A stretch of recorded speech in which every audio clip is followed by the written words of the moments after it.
glándula. Entonces, tenemos que hablar ciertas particularidades de esta glándula. Para empezar, va a ser una de las glándulas y órganos más voluminosos de todo el cuerpo humano. Por ende, nosotros decimos que el hígado va a tener un peso aproximado de 1500 gramos.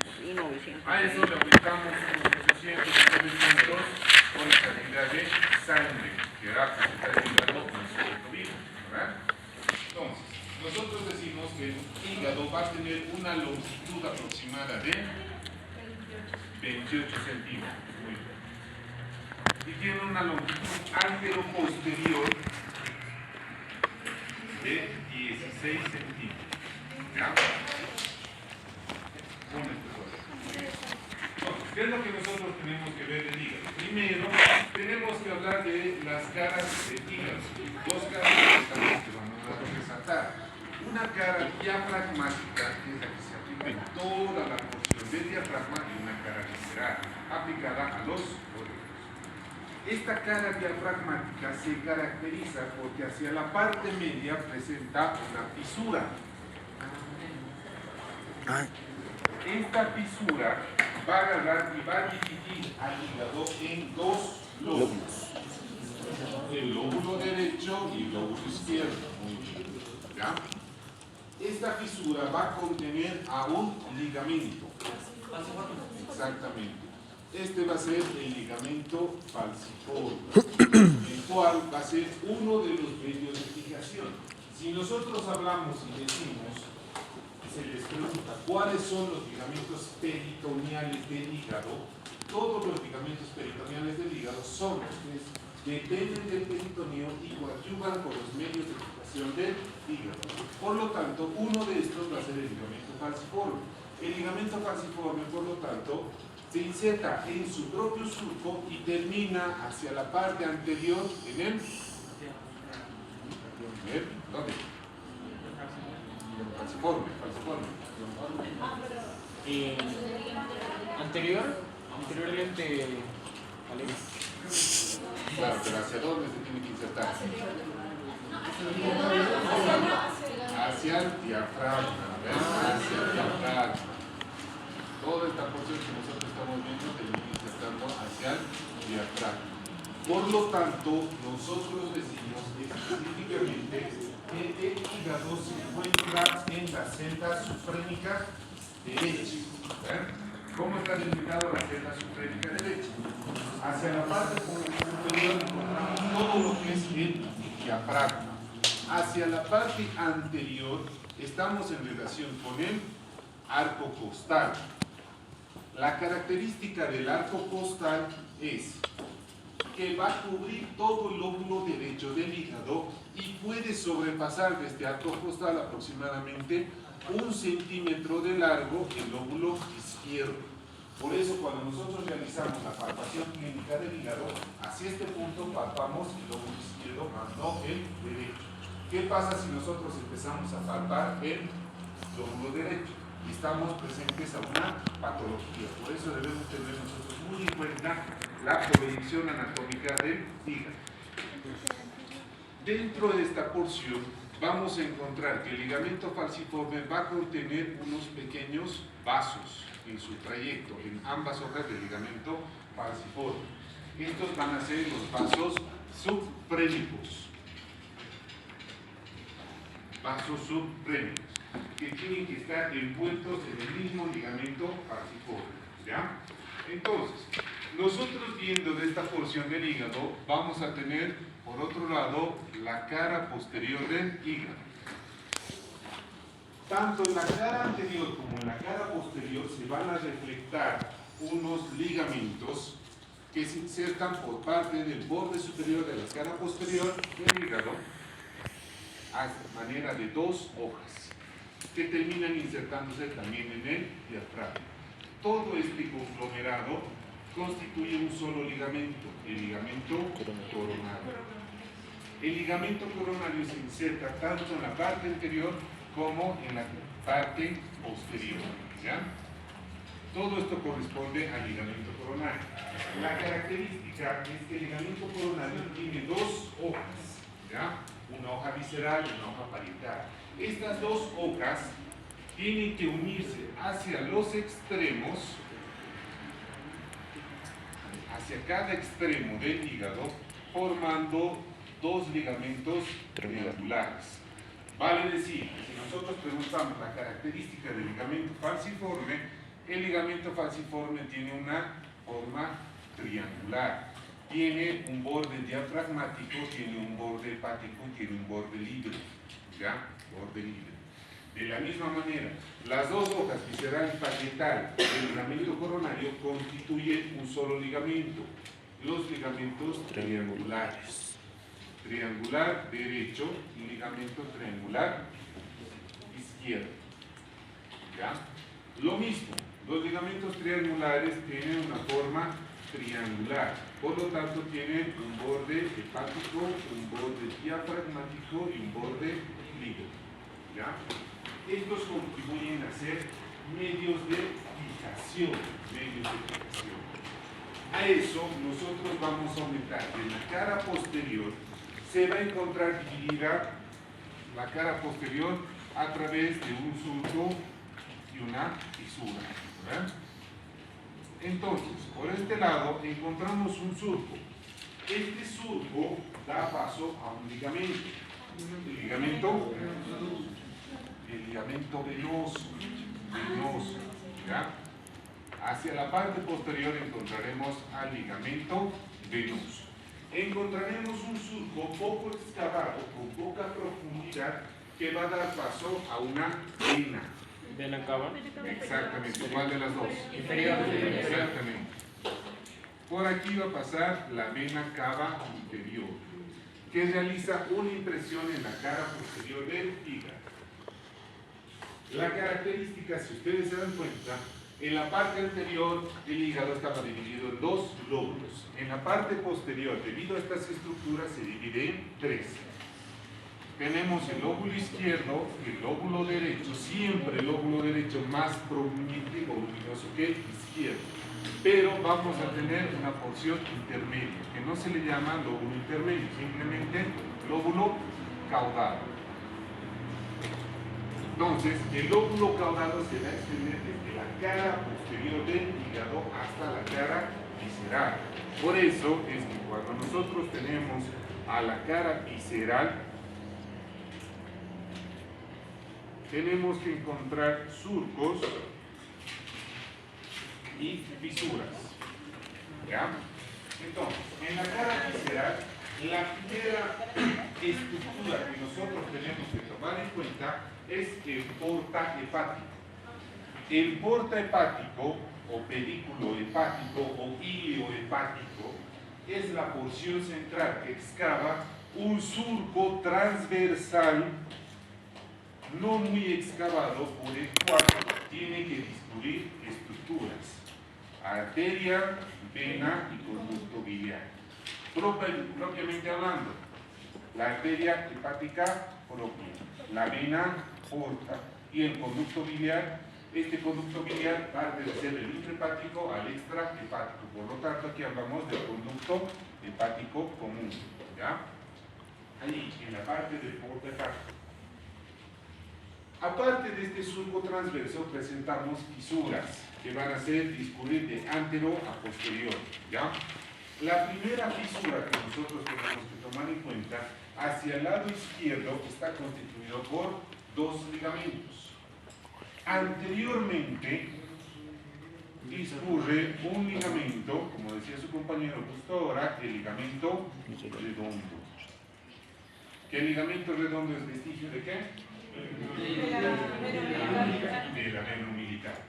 Este ligamento redondo se origina de la cara visceral del hígado y termina insertándose ¿dónde? En el ombligo. Muy bien. Hasta ahí tiene que llegar. Obviamente el ligamento redondo tiene que hacer una impresión, que ahora vamos a ver en los bordes del hígado. ¿Ya? Este ligamento redondo delimita este surco izquierdo, pero solo en la porción anterior. La porción posterior se va a prolongar parte del ligamento venoso. Entonces, el ligamento venoso, a través de la fisura del ligamento venoso, termina en la cara visceral. ¿En qué porción? En el porta hepático. Por eso es que en esta porción, tanto en la cara posterior como en la cara visceral, podemos encontrar al ligamento venoso. ¿Ya? La otra, vamos a decir que no es fisura, sino a manera de surco. Un surco poco excavado va a adoptar una forma de fosa. Esta fosa va a ser agrandada y va a realizar una escotadura. Esta fosa como tal es la fosa de la vesícula biliar. La fosa de la vesícula biliar. ¿Dónde termina la fosa de la vesícula biliar? Anteriormente, a través de una escotadura en el borde inferior del hígado. Posteriormente, en el porta hepático. Ahí es donde va a terminar la fosa de la vesícula biliar. ¿Cómo dice su nombre? ¿Qué es lo que va a albergar? Biliar. A ver, ya, para poder agarrar. Entonces, si nosotros estamos viendo todas estas estructuras que nosotros nos van a delimitar, vamos a encontrar que la cara visceral ya va a presentar 4 lóbulos. Mantenemos parte del lóbulo derecho, lóbulo izquierdo, tenemos la prolongación del lóbulo caudado y tenemos al lóbulo cuadrado. ¿Ya?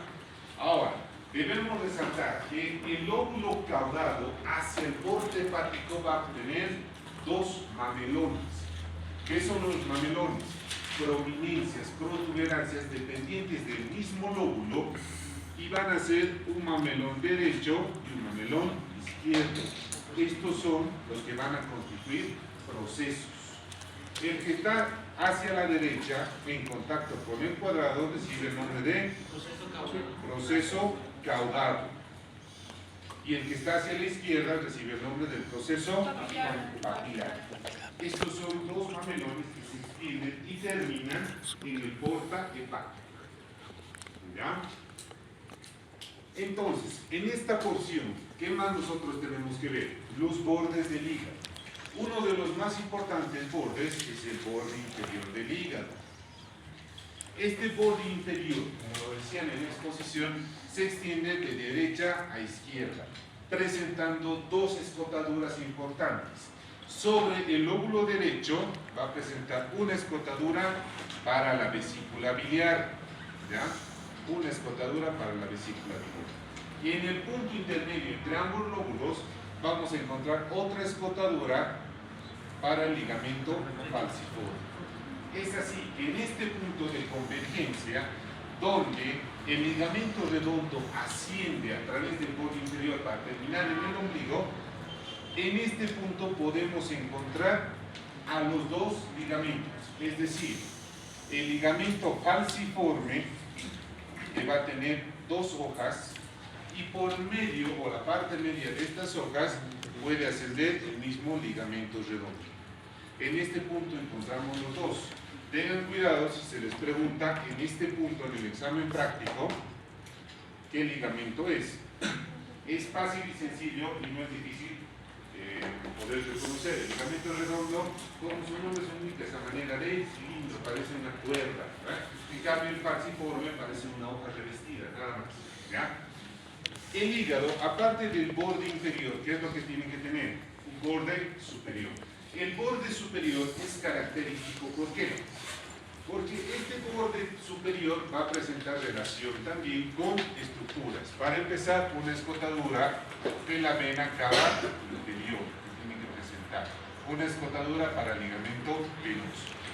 Si nosotros obviamos las escotaduras y simplemente analizáramos la cara posterior del hígado, podemos encontrar que hacia la parte superior se encuentran las inserciones del ligamento coronario. Hacia la parte inferior también tenemos la misma hoja del ligamento coronario, pero existe una porción que no está revestida por peritoneo. ¿Cómo se llama? Pelado. El área Desnuda. El área desnuda del hígado. El área desnuda del hígado va a ser una porción que no va a presentar ninguna inserción peritoneal, ningún recubrimiento peritoneal. Ahora, ustedes me pueden decir, pero en la parte anterior, la cara visceral, sí van a tener, aparte que hemos visto en la cara anterior, ligamento coronario, los ligamentos fasciformes, los ligamentos triangulares, tenemos que hacia el porta hepático, en el borde inferior del porta hepático, y parte del mismo borde inferior del hígado, tenemos las inserciones del aumento menor. ¿Ya? El aumento menor va a presentar inserciones en este punto y tiene que aplicarse específicamente sobre un órgano. Vale decir que en la cara visceral vamos a tener impresiones. Por lo tanto, una impresión localizada en la cara visceral del lóbulo izquierdo del hígado va a ser la impresión gástrica. ¿Ya? Esta impresión gástrica que está viniendo el estómago hacia este punto está en relación con ¿qué porción del estómago? La curvatura menor. Y todo este aumento menor está llegando hasta la curvatura menor del estómago. Por lo tanto, la impresión gástrica es sobre la curvatura menor del estómago. En el lóbulo derecho también vamos a presentar dos impresiones. ¿Ya? Bueno, tres. La impresión más anterior es la impresión cólica. La impresión cólica está en relación con el ángulo cólico derecho o la flexura hepática derecha del intestino grueso. Por detrás, ya posterior, encontraremos otra impresión que va a ser la impresión renal, que está en relación con el riñón derecho. Y entre ambas, siempre hacia la parte lateral de la fosa de la vesícula biliar, encontramos una pequeña impresión, que es la impresión duodenal. Esta impresión duodenal, si nosotros hablamos de partes de los órganos, la impresión gástrica está en relación con la curvatura menor del estómago. La impresión cólica está en relación con el ángulo cólico derecho. La impresión renal con el polo superior del riñón derecho. La impresión duodenal está en relación con la porción superior del duodeno, pero también está en relación con la porción prepancreática del colon transverso. ¿Ya? Con esas porciones vamos a encontrar estas impresiones. ¿Ya? Más fácil para que se puedan dar.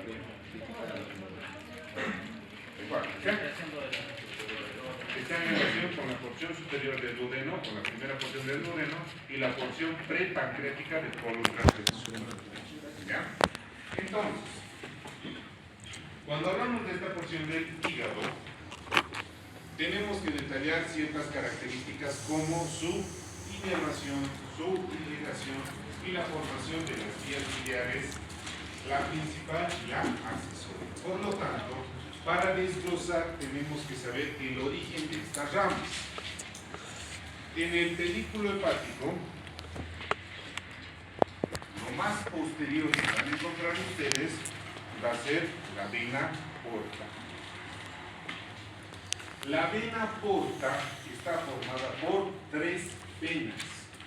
Entonces, esta vena porta tiene confluencia de tres venas para que se puedan acordar. ¿Ya?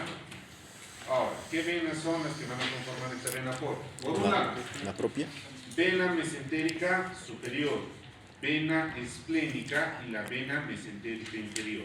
Estas tres venas confluyen y van a formar la vena porta. ¿Qué es lo que hace la vena porta? Ingresa por el borde hepático, por el pedículo hepático.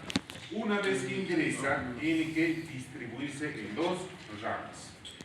¿Ya?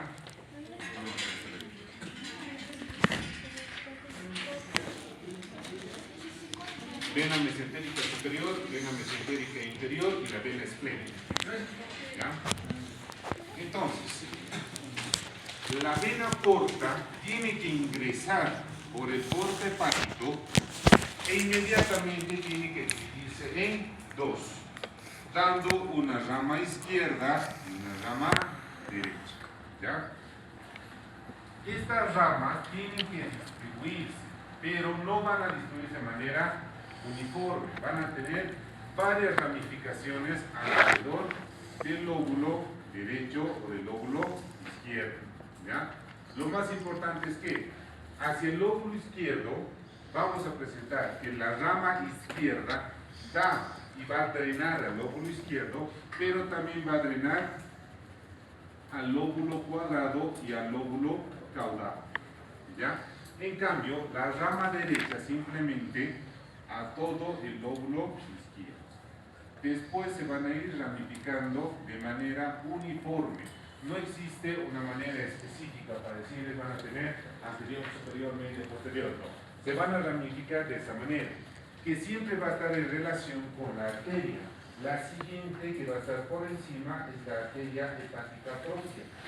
Por lo tanto, la arteria hepática propia, volvemos a retomar lo que habíamos llevado en estómago, el tronco celíaco. Cuando hablábamos del tronco celíaco teníamos sus ramas. La arteria gástrica izquierda, la arteria esplénica, la arteria hepática común. La arteria hepática común. Muy bien. Entonces, en este trayecto hacia la curvatura menor del estómago, la arteria hepática común va a dar dos ramas. Una que desciende y una que asciende. La que asciende va a ser la arteria hepática propia y la que desciende va a ser la arteria gastroduodenal. Que la gastroduodenal va a dar la gastroduodenal superior anterior, superior posterior, anterior inferior. ¿No ves? Ese es el examen de memoria. Ahora, la arteria hepática propia, ¿qué es lo que va a hacer? Ingresa por el porte hepático y siempre está adosado a la misma vena porta. Por lo tanto, presenta una rama izquierda, una rama derecha. Y tiene que presentar las mismas distribuciones de las venas. Aún así, existen casos específicos en los cuales podamos encontrar una ramificación venosa con doble ramificación arterial. Puede haber los casos que una venita esté acompañado por dos ramas arteriales.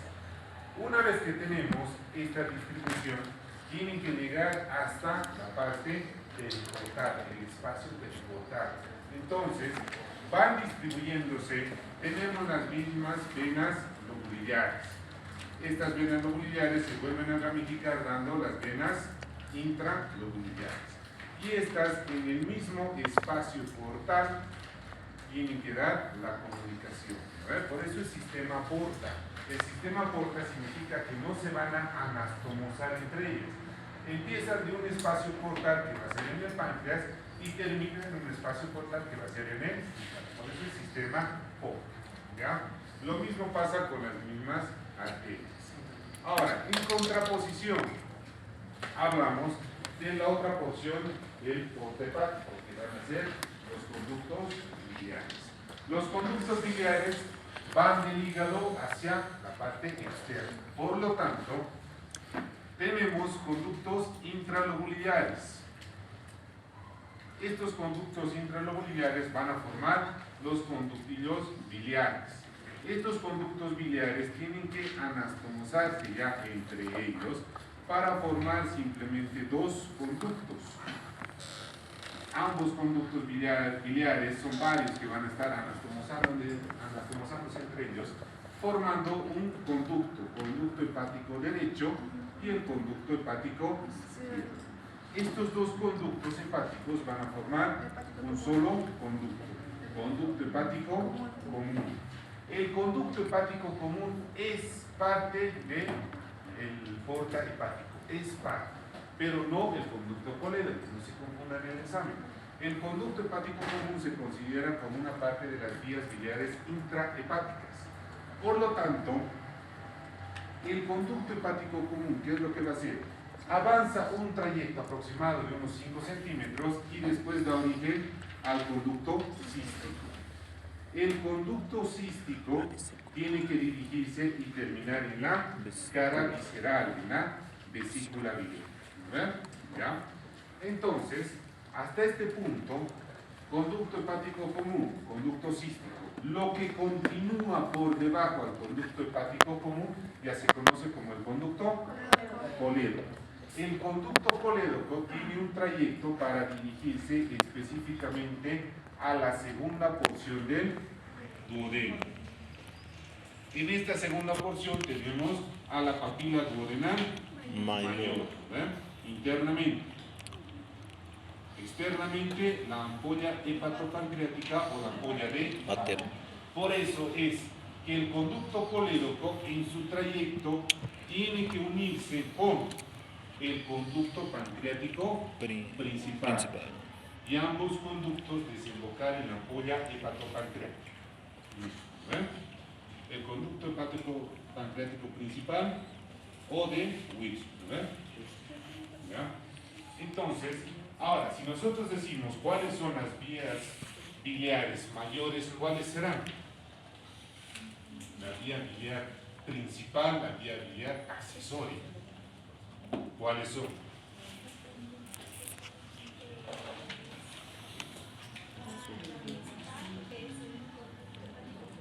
¿Ya? Exactamente. Por eso decimos, cuando hablamos de la vía biliar principal, como dice su compañera, hablamos del conducto hepático común, conducto colédoco, estos dos. ¿Ya? Ahora, la vía biliar accesoria constituye el conducto cístico y la vesícula biliar. ¿Ya? La vía biliar principal, el conducto hepático común, el conducto colédoco. La vía biliar accesoria, conducto cístico y la misma vesícula biliar. ¿Ya? Ahora, en este punto, nosotros tenemos que hablar de triángulos. ¿Verdad? ¿Cuáles eran los límites del triángulo de Calot? Respecto de la profe, de la inferior. ¿Segura que es la arteria? Pero para los demás, todos les han dado la exposición, a ver cuál era los límites del triángulo de Calot.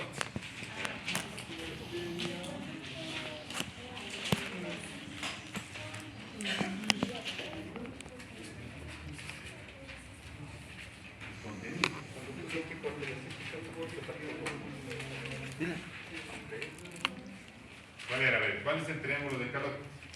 Para los del grupo.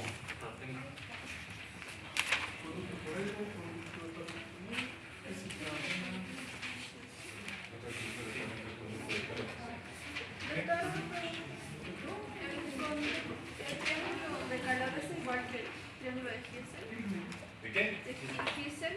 No.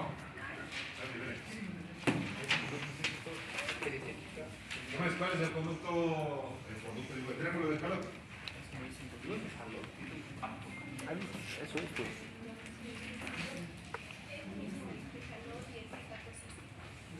Ya, pero ¿cuál es el conducto?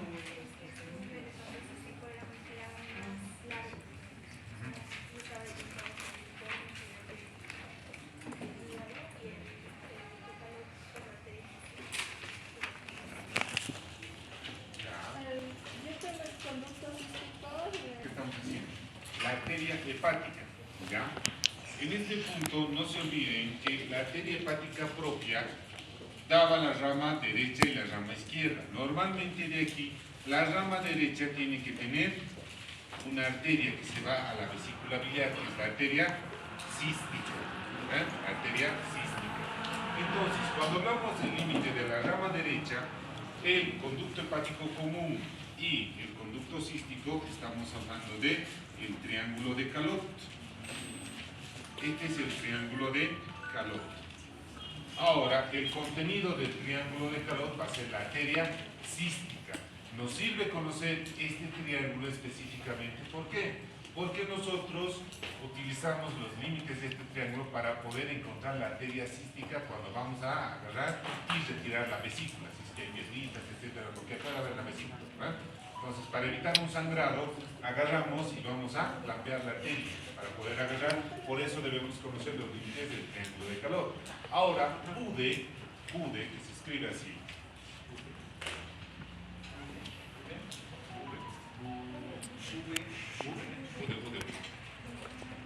PUDE ha agarrado y ha descrito otro triángulo. PUDE específicamente agarra y avanza un poco más en el triángulo, un triángulo un poco más largo, el triángulo hepatocístico. Este triángulo que hace PUDE lo delimita por el conducto hepático común, el conducto cístico y el borde hepático, mucho más largo. Ahora, este triángulo de Bode va a contener todas estas estructuras. La arteria hepática derecha, la arteria cística, los pedículos, parte del plexo nervioso, que vamos a ver ahora quiénes van a dar la inervación a todo el hígado.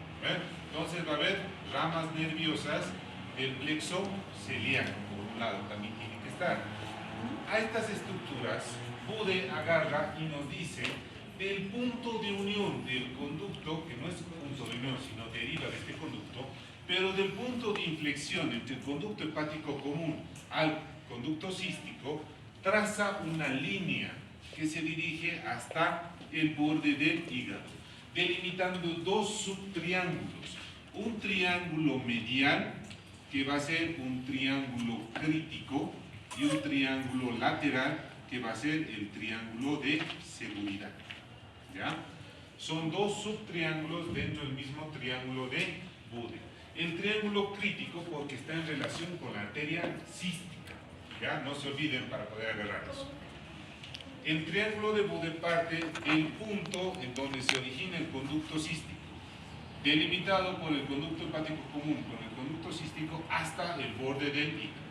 Desde ahí, desde este ángulo, se traza una línea hasta el borde anterior del hígado, delimitando dos subtriángulos, un triángulo medial, que es el triángulo crítico, y un triángulo lateral, que va a ser el triángulo de seguridad.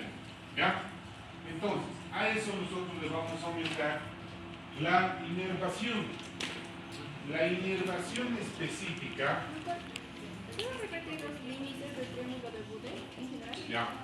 Va a ser conducto hepático común, conducto cístico y el borde hepático. El triángulo de Bode. Del triángulo de Calot, específicamente estamos hablando del conducto hepático común, el conducto cístico y la arteria. ¿Ves? La arteria hepática derecha. Contenido del triángulo de Calot, la arteria cística. Contenido del triángulo de Bode, arteria hepática derecha, arteria cística, sus mismos vasitos, sus mismas venas, incluso ramos nerviosos de los plexos. Eso nos lleva a pensar a nosotros que cuando hablamos de la irrigación, toda la irrigación del hígado depende específicamente de ciertas estructuras. Para empezar tenemos el plexo celíaco. El plexo celíaco va a dar inervación al hígado. Otra estructura que va a dar inervación al hígado, el nervio vago, pero ¿cuál? Izquierdo. El nervio vago izquierdo, solo el nervio vago izquierdo.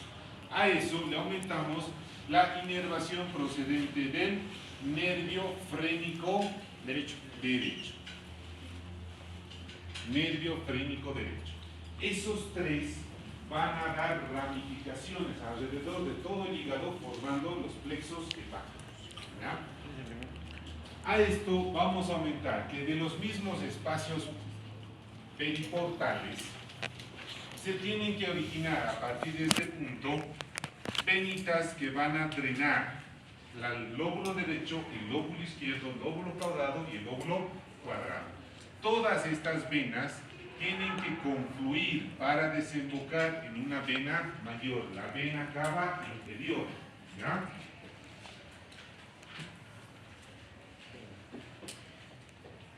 Entonces, como habíamos visto hasta este punto, la vena cava inferior se encuentra hacia la parte posterior del hígado.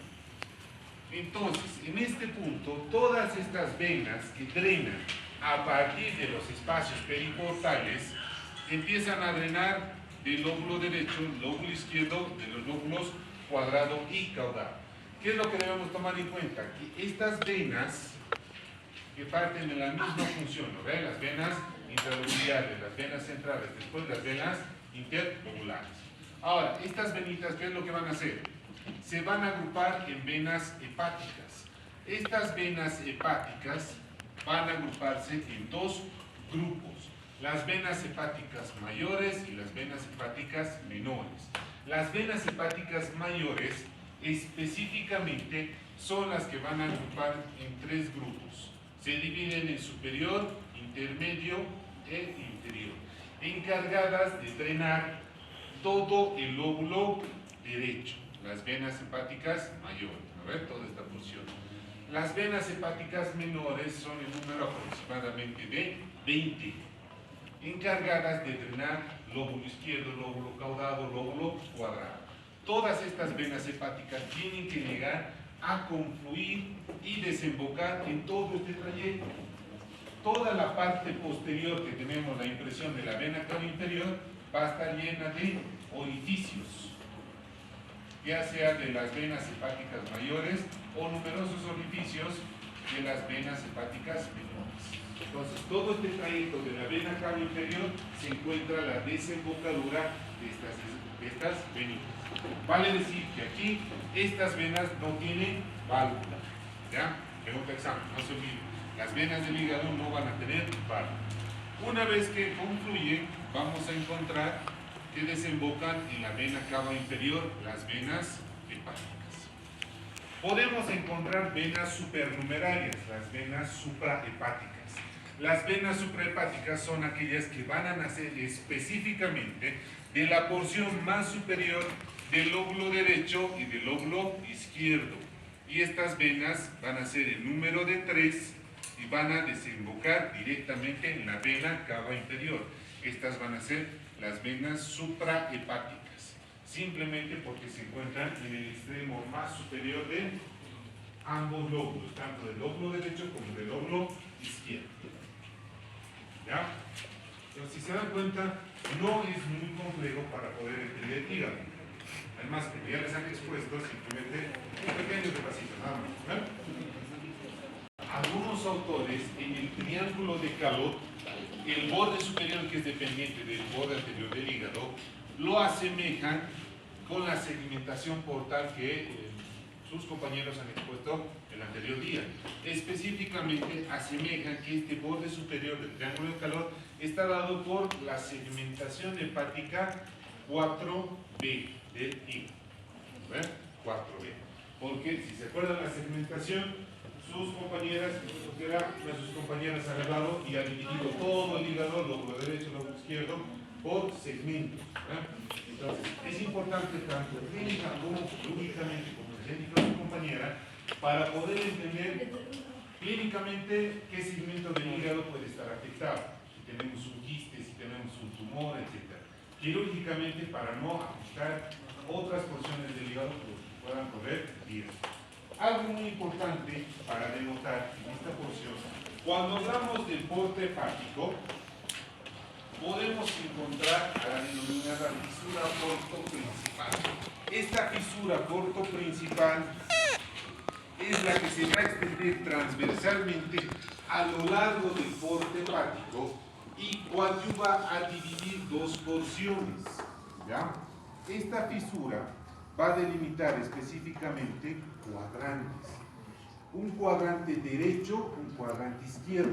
Por eso se dice que todo lo que entra con la arteria hepática derecha, la vena hepática derecha o la rama derecha de la vena porta, va a constituir el lóbulo derecho. O nos dice toda la porción derecha del hígado, lo cual se conoce como hígado derecho. En cambio, la arteria hepática izquierda y también la rama izquierda de la vena porta se encuentra dividida por esta fisura portoprincipal, por lo tanto todo su territorio de irrigación que estamos hablando de toda esta porción se considera simplemente como el hígado izquierdo, para poder agarrar. Se dan cuenta en este punto que ambos lóbulos presentan relaciones del conducto biliar, relaciones de irrigación independientes, ¿verdad? Independientes. Porque si nosotros, como queremos aumentar siempre complejidad, ¿verdad? Ustedes quieren lo más difícil, le vamos a aumentar otras arterias que van a coadyuvar a la irrigación de este órgano. La arteria gástrica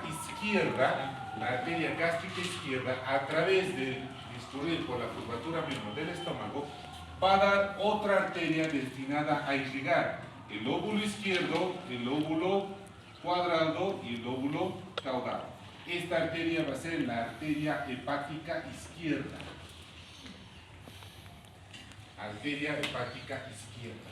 Por eso cuando hablamos de la arteria hepática propia hablamos rama izquierda, rama derecha.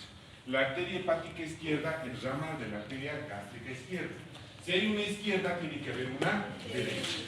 La arteria gástrica derecha es la encargada de dar la irrigación a todo el lóbulo derecho. Y esta arteria hepática derecha es rama de la arteria mesentérica superior. ¿Ya? La mesentérica superior va a dar la arteria hepática derecha. En muchos casos, la arteria hepática derecha puede suplir a la arteria hepática propia cuando esta no está presente. Para dar, si se dan cuenta, ¿cuál era la rama más importante de la hepática propia? La rama izquierda. ¿Por qué? Porque la rama izquierda está dando la indicación al lóbulo izquierdo, al lóbulo caudado y al lóbulo cuadrado. En cambio, la derecha tiene su propia indicación, todo el lóbulo derecho. Por eso es que en algunos casos podemos realizar un trasplante. Cuando necesitamos y tenemos funciones que normalmente se conoce como el trasplante de hígado, cuando un paciente por X, Y, Z motivo necesita un trasplante de hígado, se busca donadores. Muchos casos se obtiene de pacientes que recién hayan fallecido, se hacen las pruebas para poder realizar el trasplante. Pero puede haber otros casos que un familiar sea compatible. Y si se dan cuenta, la irrigación de ambos lóbulos es independiente. Por lo tanto, para los trasplantes se puede resecar todo el lóbulo izquierdo y trasplantar el lóbulo izquierdo a la persona que necesite el trasplante.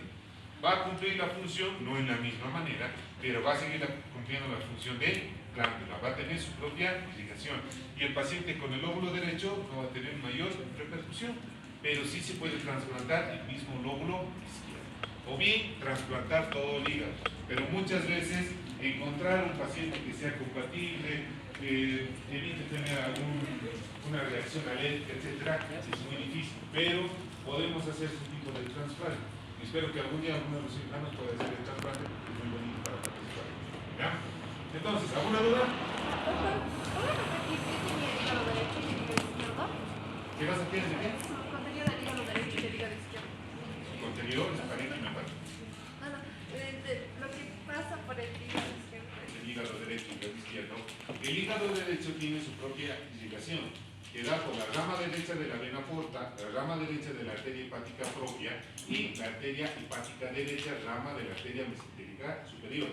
El hígado izquierdo tiene que tener su irrigación dependiente de la arteria hepática izquierda, rama de la arteria gástrica izquierda, la rama izquierda de la arteria hepática propia, ¿verdad? De la propia, no se olviden de eso. Y incluso tenemos ahí que va a participar la rama izquierda de la vena porta. Esas son las encargadas de dar por porción. Obviamente todo lo que llega al lado izquierdo también llega a lóbulo cuadrado y lóbulo caudado, ¿verdad? No se olviden. Incluyendo al lóbulo caudado, ¿cómo se llama también? Lóbulo de Spiegel, ¿verdad? Lóbulo caudado de Spiegel. Para que sepan los dos. ¿Está ahí también? ¿Alguna duda? Otra más. Dime. La arteria hepática derecha viene de la mesentérica superior, pero en otros casos venía de... No, no es que en otros casos, más bien, en otros casos la arteria hepática derecha puede suplir a la arteria hepática propia. Si no existe la arteria hepática propia, porque puede ser que la arteria hepática común simplemente pueda dar a la gastroduodenal, pueda dar a la gástrica derecha, ¿verdad?